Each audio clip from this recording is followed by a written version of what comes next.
This is the Real Change Wilmington podcast, episode 36, inside the Wilmington Parks and Rec Department with our guest today, Ivy Ortman. I ended up coming over and working the camps for kids with disabilities with parents and kind of fell in love with it because how can I have a bad day when these people are getting their wellness, going through all these steps when I'm already there and people can walk in anytime, and it changes your view on things. These people are having to work so hard just to do basic things that we take for granted. What is going on, everyone? This is your host of the Real Change Wilmington podcast, joined like always with my co-host, Emily Griffith. And today we're also joined with our new co-host, Tiara Harris. Say hi, Tiara. Hi. Everybody's a co-host now. Everybody's a co-host. No, as people who follow the podcast know, Emily has taken a new job in Columbus and left Wilmington behind. Right in the smoke of my heels. Yeah, so we had to replace her, and Emily's back today to do this intro outro, and Tiara's going to help kind of see how things work. So this was a good podcast today. We got to know Ivy a bit more. She comes to us from the Columbus Parks and Rec Department. She has some experience with the Army Reserves as well, and has a lot of good ideas for programming for children and seniors, people with disabilities, and also talks later on the podcast about plans of getting some grant funding possibly for facilities for their indoor sports teams and so forth. So they've got to keep renting out spaces at different locations. And also at the end of the podcast, we talk about different volunteer opportunities and activities that she has coming up planned. One of the things is having a Nerf in the park with police versus firefighters, having the kids all get Nerf guns and shoot each other, I guess. In a positive way. In a positive way. It'll be fun. But before we get into the podcast, Emily, how's life been going in Columbus? Same old life, new location. It's good. It's definitely different than living in a small town. Mm-hmm. Instead of being, one of 12,000, I'm one of a zillion. Yeah. Which is fine. That's exactly how I wanted it to be. But I just work at my new job and sit at home with my cat. Nothing that I didn't do here. It sounds like they're being good to you at your new job. Yeah. They're probably not as cool as me, though. I'd be sitting at my desk sometimes thinking, man, I could be doing so much crazy stuff with Dustin right now instead of just sitting at my desk. So it's all going good? Yeah. How goes it with the chickens and such? Oh, the chickens are entering their teenage years right now. One of them just got a little waddle or whatever they're called on top and bottom. So I'm going to move them outside pretty soon. I'm excited about that, I suppose. So, Tiara, tell us a little bit about your background. Yeah, I'm a recent graduate from Wilmington College. I graduated early in December 2022. I walked in May 2023. I have 2 jobs now. One thanks to you. One is at Harvest School, which is a local nonprofit for educational assistance for youth.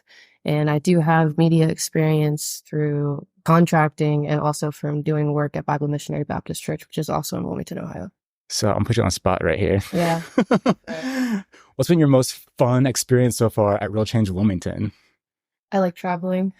Traveling? Going places and being a passenger princess, I guess, without having to drive. Oh, on our excursions? Yeah. Amen. Yeah. Last week, we took a trip to all the different farm shops in town. So got a bunch of chocolate milk and stuff. I drank milk and it didn't hurt this time. Yeah, because it's fresh. Yeah. Fresh from the udder. Disgusting. And with that, let's hear from Ivy Ortman at the Parks and Rec Department. Ivy Ortman, welcome to the Real Change Wilmington podcast. Thanks for being here today. So you are the City of Wilmington Parks and Rec Director, and you've been in your position for a month and a half? Yes. Great. We do want to know more about you and introduce you to the community. So can we start by you just giving us a background on who you are? I was reading your resume, and it looked like you have a degree in exercise science. Correct. You did some basic training in Texas for the military? Yes. And you worked for the Columbus Parks and Rec for a few years. 23 years. A few. Just a few. But before we get into that, why don't you tell us about who you are, a little bit about your family background and childhood and so forth. Oh my goodness. So born and raised in Columbus, lived there most of my life, minus some military assignments. I have 5 siblings, born and raised Mormon, no longer active right now. I believe in religion. I think it's a great thing, but I also believe just in treating people good. Mm-hmm. I don't think it matters what religion, if you're married, if you have a bunch of kids, it's just all about how you treat people. So I see where religion can be a good thing, but I just live my life and try to be kind to people. I think that's why we're here, just to be good people. Mm-hmm. So born and raised Mormon, taught me a lot, good standards and values. 2 brothers and 3 sisters. Most of them are in Columbus. One's in Canton, Ohio, and one's in Mount Vernon area, which is kind of northern. Yeah. North of Columbus. So we're all there now. We were spread out later. Lots of nieces and nephews. I lost track at like 14.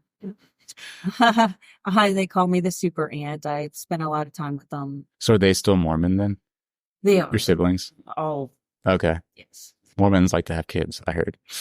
So my mom's side of the family, there were 6 kids in her family. My dad's side of the family, there were 6, and then they had 6. It's a lot, right? So 666, huh? Yeah. Scary. We're not associated. Yeah. Let's see. I played sports all my life. That was my passion. I listened to a lot of music, kind of kept to myself. I'm more introvert. I made all Ohio teams in basketball and softball. Senior year, I transferred to Logan because they had a great program, and I played AAU with them. So I transferred there to play, which was a good thing because we made it to the Sweet 16. And a funny story, the only time I've ever been in Wilmington, Ohio was for the state finals for that Sweet 16 in 1997. We played at Wilmington College against Vandalia Butler, I think is how you say it, and we lost by 7 points. That's the only time I've been to Wilmington. Okay. Funny story. So yeah. Was that high school or? That was high school. Okay. 1997. Nice. So I've played a lot of sports. I got a full scholarship to West Virginia State College. Played basketball, volleyball, and softball there. Yikes. Didn't love it. Didn't stay the whole time. Came back home early. Finished up a degree. Did some school at Columbus State to get my exercise science. Also joined the military in 2008, the same year that I bought my house, because that was when there was an economic down drop. And I'm like, I just bought a house. I worked for the city, but I was newly hired in 2005. So they were getting ready to make cuts. Okay. I was afraid I was going to get cut because I was so new and nobody knew what the numbers were going to be. So I signed up for the military as a combat medic to get that $20,000 bonus and get a salary for the next 8 months because I just bought a house. So they're giving bonuses, sign-on bonuses. Usually when the economy goes down, the bonuses go up because they know they can recruit easier. Nice. That's just my opinion on it. And there's other reasons that they use the bonuses. But they did kind of trick me because I was supposed to go in as an intel analyst. And the recruiter was like, yeah, put you in that slot. So when you go to swear in and get shipped off, you're already in that slot. And then when I showed up to get sworn in at MEPS, they call it in Columbus, they're like, you're not in that position. I'm like, well, that's what I picked out. That's what the recruiter told me. And they're like, no, someone must have bumped you out of it. It's not available. We can't get you in it, but we have this available. It's called a healthcare specialist. And I'm like, okay, well, tell me about that. They called it healthcare specialist, and it had the bonus, and I went ahead and swore in as that. And then when I got home and looked at it online, the healthcare specialist is actually a combat medic. Nice. So they're attached to every unit to go into combat. They're basically the doctor, the medic that can get attached to any unit going anywhere in combat. I mean, basically, you're a glorified EMT. And the first thing you do in that school is you have to get your EMT basic certification. Civilian side, they put you through 2 months of that training. You get that certification, and then you start doing the trauma care that you would do as a combat medic, which is a lot of training outside. We were poking each other with IVs every day. I actually liked it, but we would do it on moving trucks. They'd try to put IVs in your foot if they could find a vein on your head. What? Just training. Emily's over there holding back her vomit. So the medics are trained in trauma wounds, blast injuries, gunshot wounds, stuff like that. So you need to stop bleeding is one of the main things that you learn as a combat medic. You have to be able to do the IVs, to help with the bleeding loss, the saline. So you're trained to stop heavy bleeding. You're also trained on how to do a tube on the throat. If victims burn, if their airways damaged, you have to be able to put the carotid process where you guys have seen that in movies like Sandra Bullock different on the head. Yes. Yikes. You're trained to do that. You're trained to test wounds. If there's not an exit, usually you have to know how to do a decompression needle from the third rib down. You have to be able to put it in to release that air. So those are some of the main things that the medics have to do, and it's combat related. Ivy is pointing to where this is happening on her body, and I'm over here trying to hold back my own vomit. I do not like this kind of stuff. So sorry. It was pretty cool. It was 8 months of training, and I was a medic for, I think, 6 years. And then I switched over to physical therapy specialist because that really interests me. And the guy that was in that position, I knew he was leaving. So I asked to be sent to that school, which was another 8 months. Basically, a physical therapy specialist in the military is like a PTA, physical therapy assistant. They work under the physical therapist doing the actual exercises with the patients. So a physical therapist, you'll come in, you'll get evaluated to see what's going on with your soft tissue or what's going on. And then he'll come up with an exercise plan or workout plan. And then when you start coming to physical therapy, the PTAs are usually the ones actually hands-on working with you. So that's basically what I did when I was activated in the Army. I would be like the PTA. I didn't have the civilian certification, but that's what I did in the military for these last 10 years. So you joined the Columbus Parks and Rec and also this at the same time, right? Yes, Army Reserve. Yes. But then you got an exercise science degree in 2018 later on? I finished it. Oh, you finished it then. Okay, I see.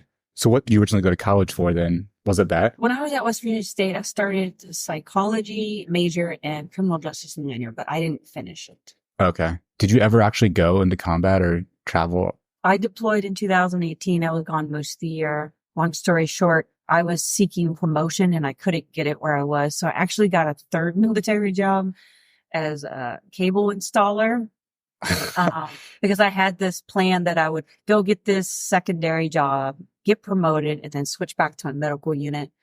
But before I could switch back, I got sent on a deployment with this signal unit. So I deployed to the Middle East and I was in Kuwait and Qatar. So I was right on the Persian Gulf, the signal group. Our job was to reinstall and upgrade all of the Cat 5 to Cat 6, which is how everything moves, internet and their devices, which is important because all of that communication. Signal is a unit that does all the communication type stuff. So I was trained to upgrade the wiring for the computers. The only problem is they didn't have all of the stuff that we needed when we got there. So it was kind of slow. We used up what they had and then couldn't get stuff ordered in. So it was a unique deployment. I can't say that it was fun. It was a culture that I didn't enjoy. Yeah. So I went from medical to signal and it was a completely different culture. Those people kind of lacked integrity in a lot of ways. So it wasn't fun. And it was 124 degrees every day there. Mm-hmm. You would walk out in your uniform before you got 4 or 5 steps. You're sweating. Yikes. And I was on a small base, but they did feed us well. It was a unique experience. I think I only went off base 3 or 4 times because it was such a process to get on and off base. You had to send in a request and it had to go all the way up these steps to get approved and then come back down to you. It was like a 3-week process that you had to do in advance. Because I was a sergeant and NCO, non-commissioned officer, I was able to take soldiers off the base. So I made it a point to do that a few times because we heard in the mall in Qatar, there was a Texas Roadhouse. Do they have the rolls over there too? Yeah. Oh, yes. It was the other big cheesecake. Oh my gosh.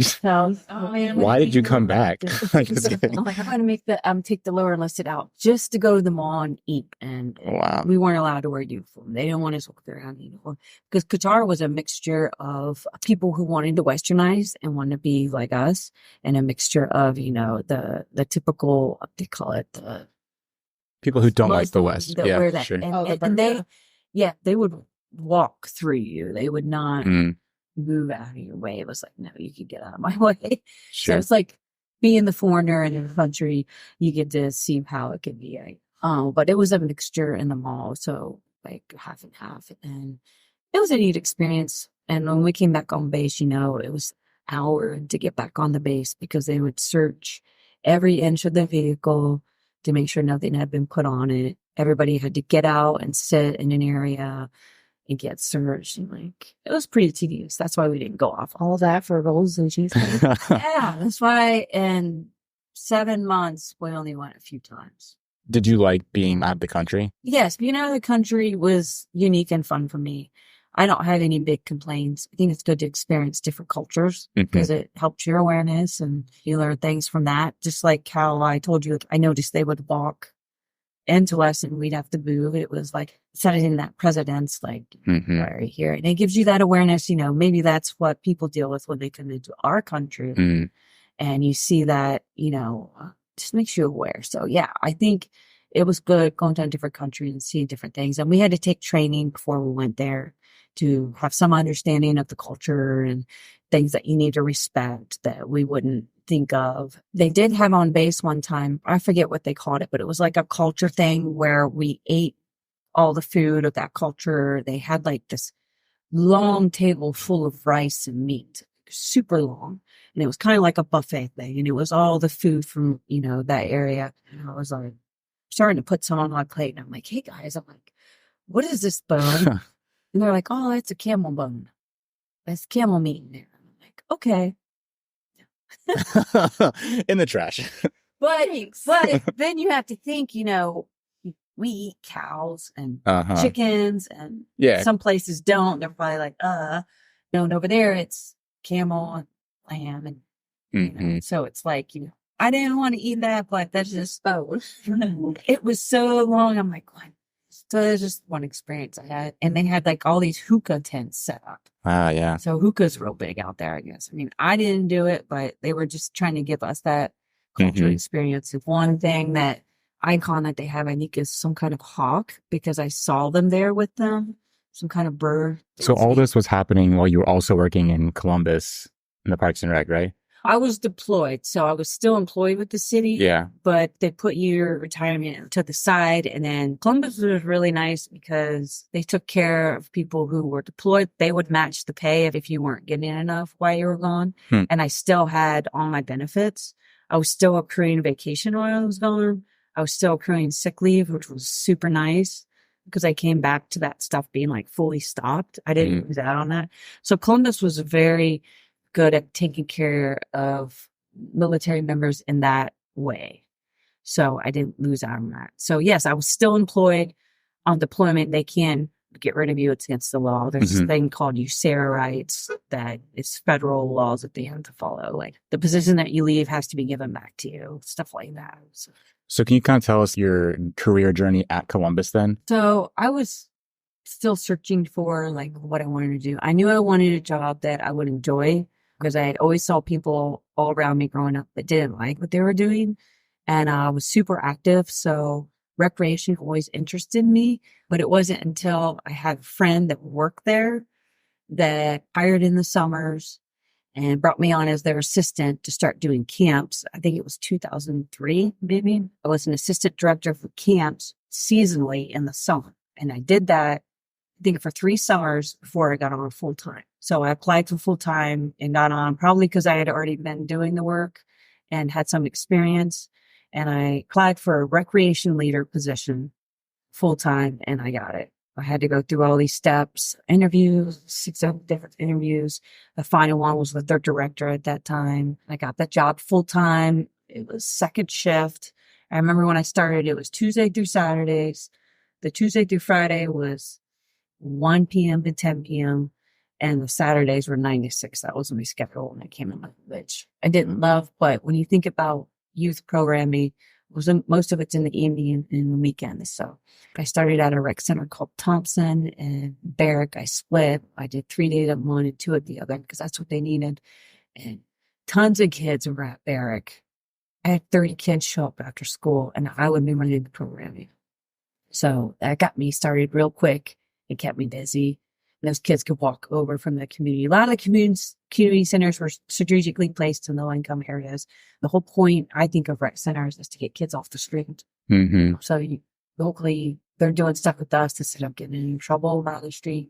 We have a thing here called the CCYC, and then their director, Eric Gwendon, mentioned that part of the value of a rec center like they have is drug prevention and things like that for students. Absolutely. If you keep kids busy doing things that are good, then they're not going to want to get in trouble. It's the same kind of idea that if these children are seeing adults modeling negative behavior at home all the time, they're going to probably participate in that negative behavior. So giving them a different outlet to see adults in a different capacity and to see other kids in a different capacity probably helps with all that prevention as well. Absolutely. I mean, there's a lot of the neighborhoods that I work through and communities, and the kids can walk over and do the programming, and the parents don't even know where they are. They don't care. You used to do like a registration on the outdoor program where we just needed the kids' information baseline, and we'd send them home to kids. They never would fill it out for us. So yeah, kids need stimulation elsewhere. They're not always getting the parenting that they should, and the rec center is an outlet. Yeah, you're absolutely right. The rec center is one of the main purposes to keep kids off the street. How long did you do that role for, and then what did you transition into after that? I want to say I did 8 or 9 years with mostly youth, but I did adult programming too at the centers. Did a lot of fitness for adults when I started. Had a good following with that because my whole life is pretty orientated with all the sports that I did. We had so many rec centers, maybe 5 or 6 that did just senior programming. And I wanted to get there because I would have better hours and I wanted to work with a different population instead of just kids all the time. And I did eventually get there. I moved over to Dodge, which was a multi-generation. That means that kid programming, adult, and senior. And I was able to get in on this senior programming, and I did senior fitness. I did shuffleboard, cars. They love that kind of stuff. I did traveling. Like they loved going out to lunch. So the senior center here does stuff like that. They always post, we went to Grand Rapids today. That was part of the city's organization you did. The city would take seniors to It was through the rec center. Yeah, I understand they have like 28 to 30 rec centers. Yeah, that's crazy. 5 were designated just senior centers, and then they had some that ended up becoming multi-generation, which means they added senior programming to what they were doing. But yeah, I was at a multi-generation and got to work with the seniors, and I loved it. I had a lot of success there with my programming, where I had like 20 people signing up for a fitness class. Everybody wanted to do the travel. I tried to take them all over Ohio, to like the Serpent Mounds, to Bob Evans Farm, like it, people liked that stuff. So I had good success there. And then after a few years of that, I was asked to go to therapeutic because of my military background and my exercise science, because they are the only ones who have an adaptive fitness center. So what that means is it's wheelchair accessible, a lot of the machines. So specialty equipment. So if a wheelchair user came in, they could access more than half the machines because the seats fold out and they can back in and utilize that machine all the same. We also had devices to where if they had a spinal injury higher up on their spine and wearing the C7 and they had lower function of their hands, we have these active hands that Velcro onto their hand and hook them to the machine. They can still use their shoulders to utilize the machine. So we had specialty equipment there that we could adapt to help people. I basically became an expert on modifying exercise with my exercise science degree and my physical therapy training in the military. So anything that we did class-wise could be modified for persons with disabilities and impairments. So working with kids, do you have kids in Europe? I don't have kids, but I've done summer camp every year, no matter where I was at location. For therapeutic, manager asked me to work summer camp right away, but I was still doing the outdoor program. But eventually I ended up coming over and working the camps for kids with disabilities and impairments, and kind of fell in love with it because it is different. It grew on me. So the situation with therapeutic, you can't really have a bad day because you have people who are missing limbs, who have had strokes, who have MS, who have spinal cord injuries that may or may not have their own means of transportation. And if they don't, they have to use CODA, the Columbus Transport, and they may or may not get money to cover that for the year. They have to get coded, bring them to the rec center to work on their wellness in our adaptive fitness center. How can I have a bad day when these people are getting there on their wellness, going through all these steps, when I'm already there and people can walk in anytime? And it changed your view on things. These people are having worked so hard just to do basic things that we take for granted. So it really changed my perspective in life in some ways, and appreciate it more and be thankful for what I have. They're doing more with less. And I see their struggles, and they're on disability. They're very limited. And nobody understands that either. They have a limited income because It might be paying for their housing, but they can only work 20 hours a week. And if they go over that, they lose their Social Security money for food or whatever. Because I've dealt with those situations because I hire some of them in the summer and they're like, well, I can only do these many hours. And you're like, wow, I mean, how are you supposed to live a full life limited like that? So it's well to understand.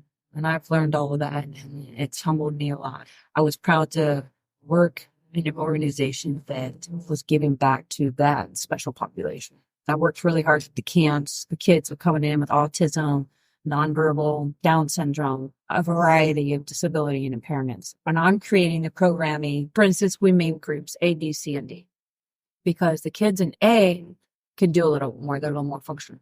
And B, they can do a little less, but they're less functional. Group D struggles the most because they're nonverbal, they're autistic, their motor functions are different.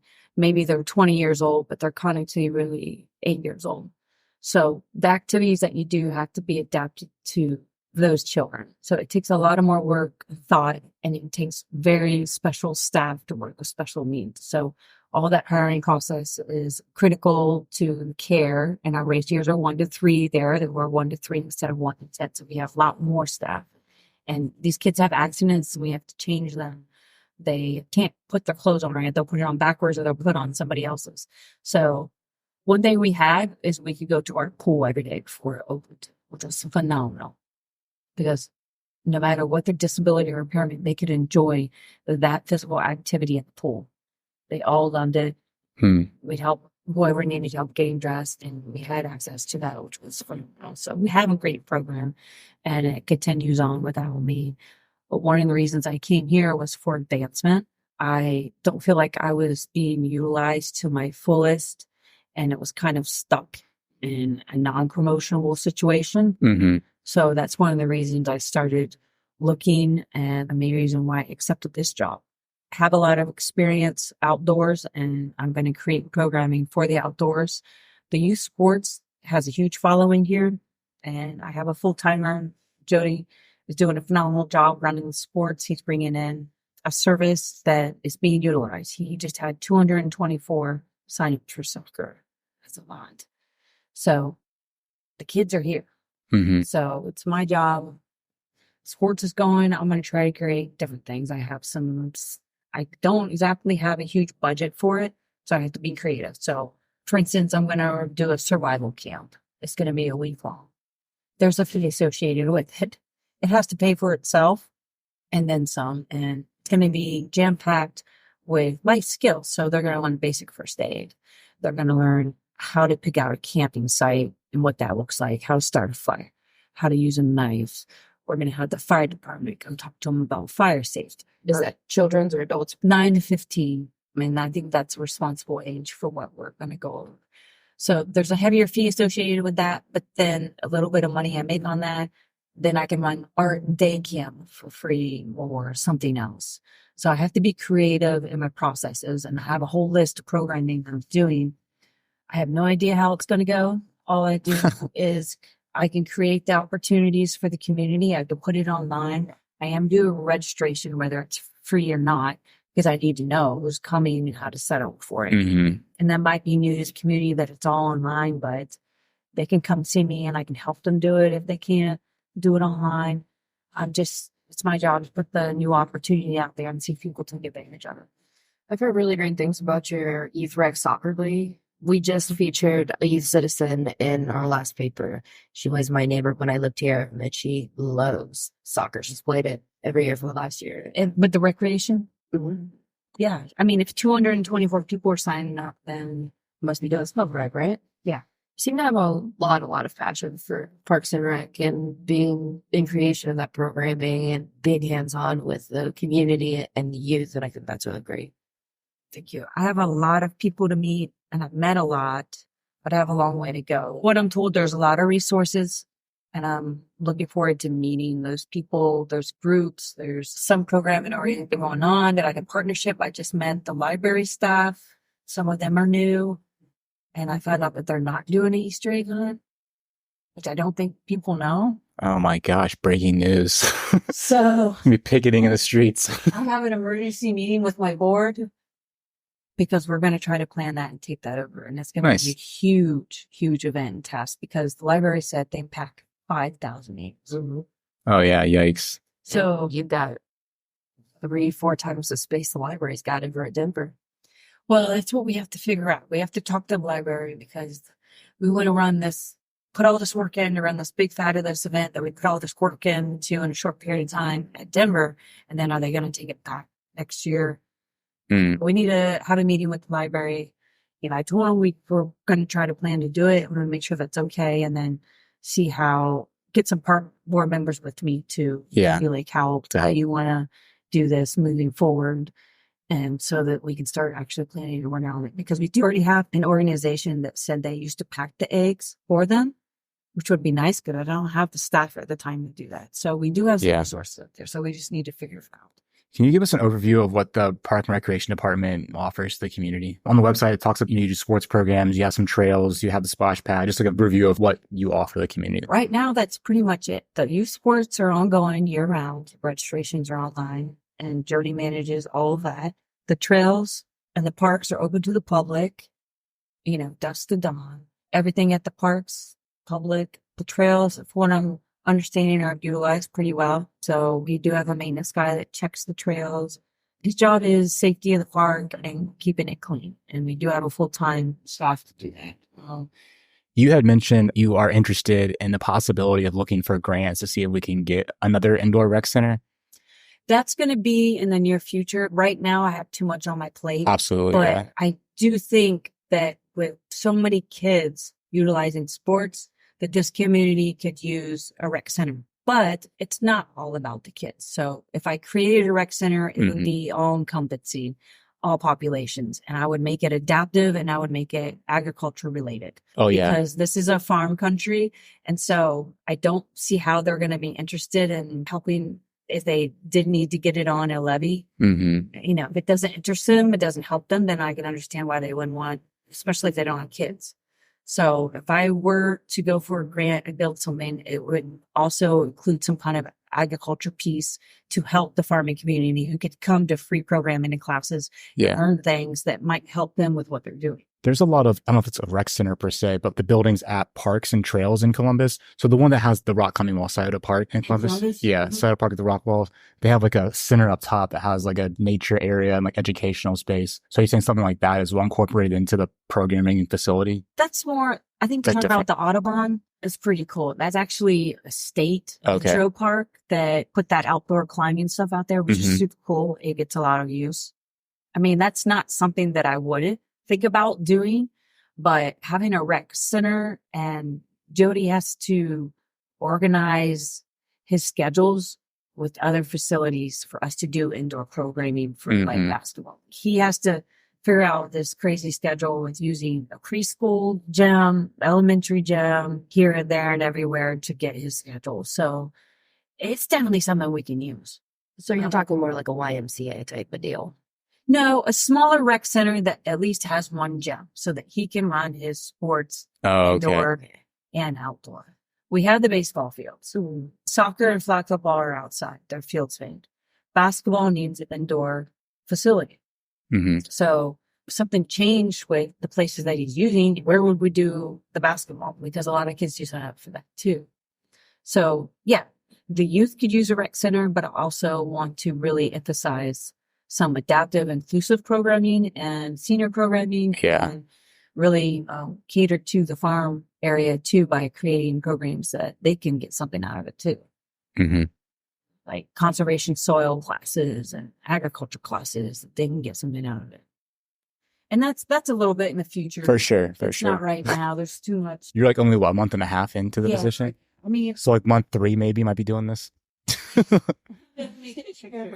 Oh, okay. I'm definitely a good picture, so it's good. Have a vision. Those are a little bit out.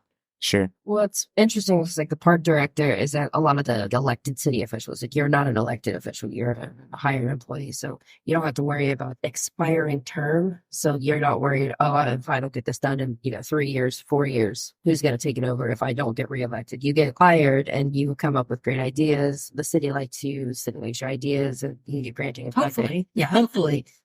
But you don't have to stop or worry about those projects if a specific term is. Right. The park board was put in place by the mayor, the 3-park board, and then they hired me with goals in mind of new programming, new events. And so that has to be a main focus, but also the safety of the parks, the cleanliness, the beautification are a priority because that's what everybody sees when they come in. There are a lot of projects in place that I have to take on and finish that have been started that need finished, like the front of Denver Park. We need to get some estimates to fix that, the concrete spraying. So there's plenty of stuff for me to work on. The RTP grant's a big project and there's a deadline March 15th. So what's the RTP grant? That's for trying to get trail funds. Oh, okay. You guys just got a grant for some pickleball courts, right? Or something like that? Okay. So this was another passion that Lori Williams had that I'm going to try to pursue and finish for them. They have a decent following with pickleball, the community does. And so they've been very adamant about us getting some new courts. So the 2 courts that they have are over the tennis courts. They're okay. They'll work for now, but it's hard to see the lines. It gets confusing. It's not like uniform what pickleball court should be because the size of the pickleball court's like 30 by 40 and the nets are lower and stuff like that. It would be nice to get some legitimate. What the park board approved is to work on trying to put in 3. Okay. And we have the space for it and we have the general plan. Our first estimate that Lori got was for $183,000. It's going to take some time to get to that point. Wilmington Savings Bank did donate $15,000 already. Okay. The pickleballers raised $2,100 to replace and fix the existing lights, which for the short term is good. New lights, according to the first estimate, were $46,000. The asphalt's $94,000. That's insane. So it's a ongoing project. But I'm not going to give up on it because of that, because maybe we can find Clinton County's interested in paying a piece of it. I went with Lori to talk to their commission and they're like, okay, we'll get something together specific that you want us to cover and all of that. Like they're not going to cover it all, but maybe if we're like, hey, we can pay for the asphalt, we have to break it down, give them more specific idea. But can you overview how the park gets money? Your funding sources? I would have to have my budget sheet in front of me, but we do get some kind of tax. I don't know what exactly. I apologize. I should have brought that. But we get some kind of tax. I don't know what it is, and it gives us a big amount to function. I do know that our budget is just to maintain the parks, the trails, what we have. It's not anything beyond that. So, and Jody running the sports, I don't know yet, is it generating any revenue or extra money, or is it in a deficit? I don't know. But usually programs should at least pay for themselves.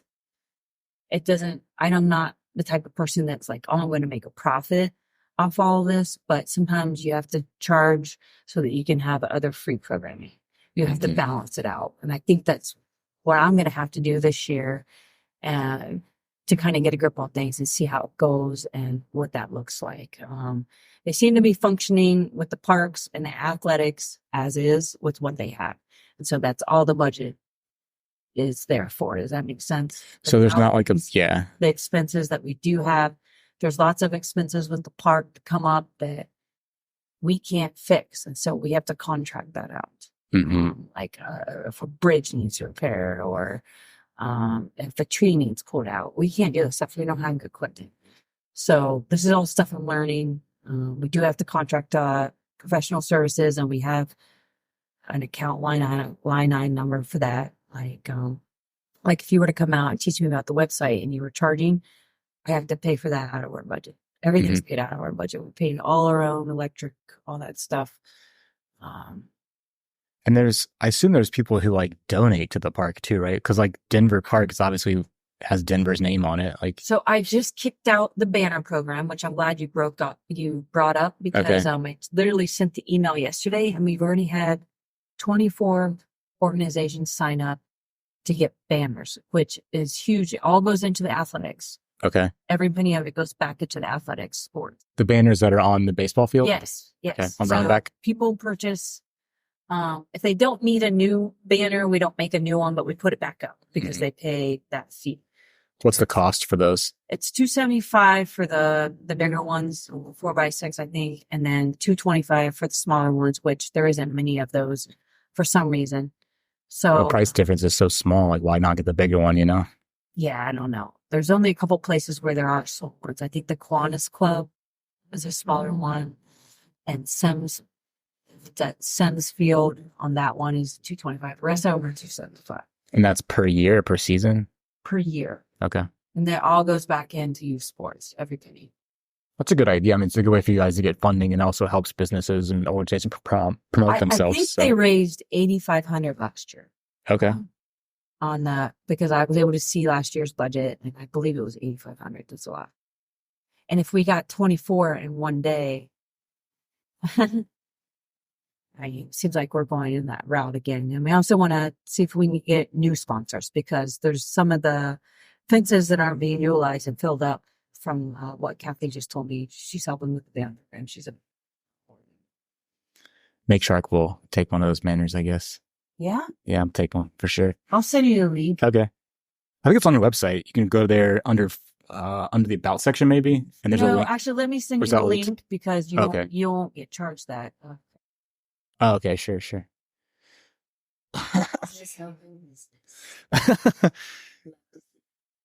Yeah.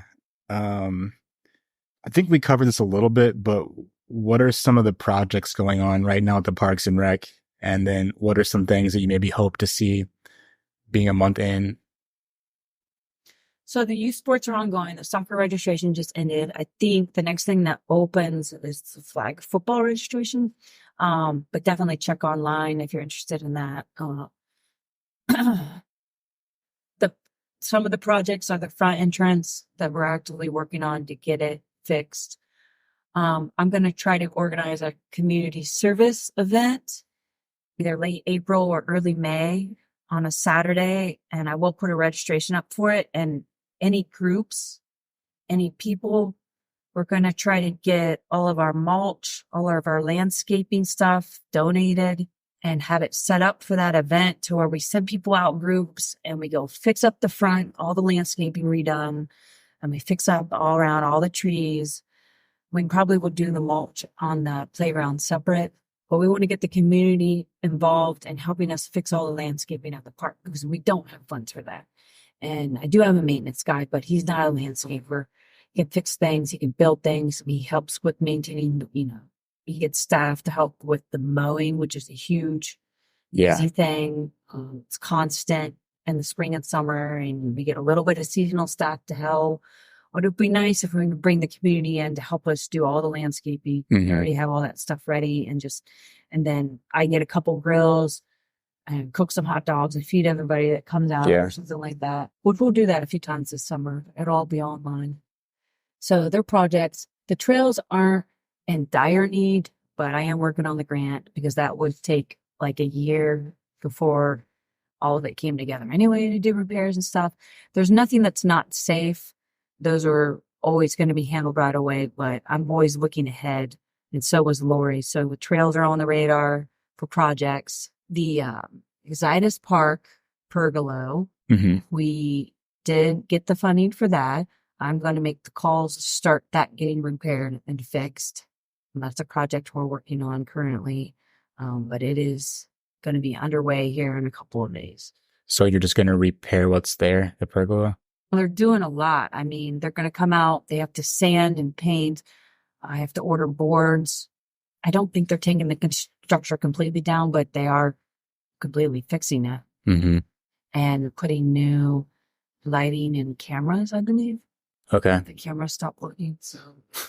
Won't broadcast that part. Redacted. Yeah.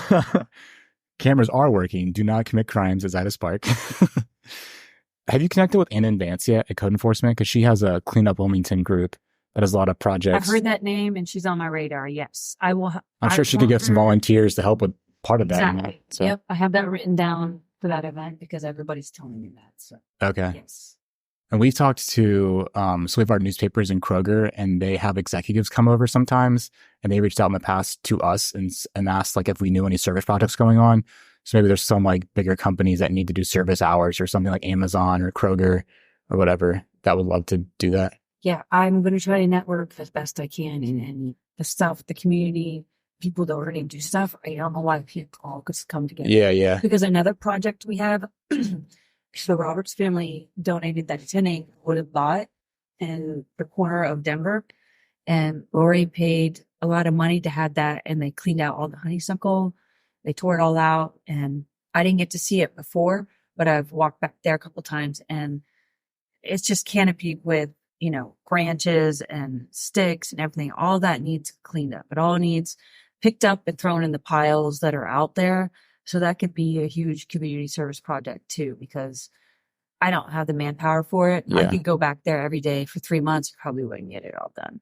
So I have to figure out a way to get some help with that too. And it's just a matter of picking up all those sticks and put them in the pre-existing piles for now so that we can utilize that space for programming. Mm-hmm. We may in the future put a trail, but I'm going to create a man-made trail for now because like the survival camp is going to do a lot of stuff back there too. I think everybody wants like nice parks and stuff, but maybe they don't realize that the Parks Department only has 3 staff members. So we need to get involved, and it helps when people get involved because they have more pride in the community. Like, hey, I helped do this. This is like my park. Yeah, the sense of pride. It's your community, and I just maybe need to get the word out there and see how the response goes. One of the most neat things about Denver Park, I think, is where that castle playground is, and you walk into the entrance of it, and there are all the handprints from all the kids that were there on opening day, and that goes into what you're saying, where it's about community pride too. My hand is there. I was there the day this opened. I'm going to take my kids there one day. Mm-hmm. That's a good point. Yeah, that's a good point. One cool thing we're going to do with that, I do want to put this on there. So I had this event that I'm going to set up, and it's called Nerf in the Park.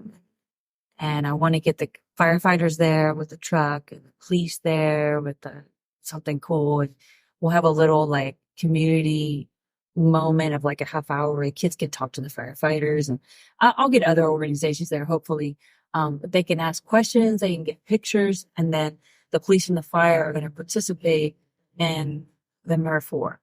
So I'll set up different courses on the park, but we're definitely going to utilize the capsule. And trust me, it's going to look like pure chaos, but the kids will never forget it. We'll provide safety glasses and the Nerf bullets. The kids just have to show up with their Nerf guns, and it'll be like a community. Oh, nice. So the kids are going to be doing the Nerf wars?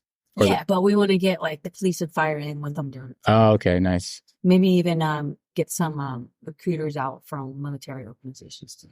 Oh, yeah. Really cool. Just be like fun. Like state troopers would probably be into that. Yeah, all that. Like state troopers will do it. And they're right there. Yeah. So it'll be a family event. Sounds like a lot of fun. A kid doesn't like to shoot other kids with Nerf in the park. As long as I have their safety glasses on, I'm good with it. It sounds like you come with a lot of experience, a lot of passion. I know you're only a month and a half in, so hope to have you back on a podcast soon to talk about new stuff going on. But anything else you want to leave us with before we end? I like to have fun. So I like to think that I bring quality programming, and I hope that this community takes advantage of it. And if they don't, it's my job to put it out there. So sure, I'll figure out what they want. If it doesn't work out, and I'll bring, like, I do want to do some surveys in the community too. Be like, oh, we've never had this, and see if I can make that one. But initially, I'm putting this stuff out online to see if people want to take advantage. And I'll go from there because I have to learn the demographics, the community. I have no idea, but I know how to have fun. So if people want to contact you, how will they contact you? The number and the email are on the website. Yes, wilmingtonparks.org. You can also get to it from the wilmingtonohio.gov too. My email and I think my direct number is on there. Cool. Thanks for having me on our podcast. We'll talk to you soon. Okay, thanks a lot. Well, that's it for our show today, folks. Hope you enjoyed hearing from Ivy Ortman over at the Parks and Rec Department. If you have more questions, feel free to reach out to her via email or just go stop by their office over at Denver Park. And Emily, if people have more questions about Real Change Wilmington, how would they get in touch? You can visit us on our website, on Facebook, Instagram. Shoot us an email if you see him walking around town. Obviously, I'm not going to be walking around town no more. But you see Tiara or Dustin walking around, talk to them. Yeah, if people want to get in touch with you since you left, how would they do that? Don't. I'm kidding. I mean, if you know me, you can text me, you can call me. Yeah, for sure. Page me, beat me, however you want to reach me, as Kim Possible says. Wow. Yeah, so we're excited for Tiara to start and all the cool stuff she's going to do for Real Change. And with that, I'm your host, Dustin Pierce. And I'm the co-host, Nomo, and Libby Griffith. And I'm Tiara Heron. Keep it real, Wilmington.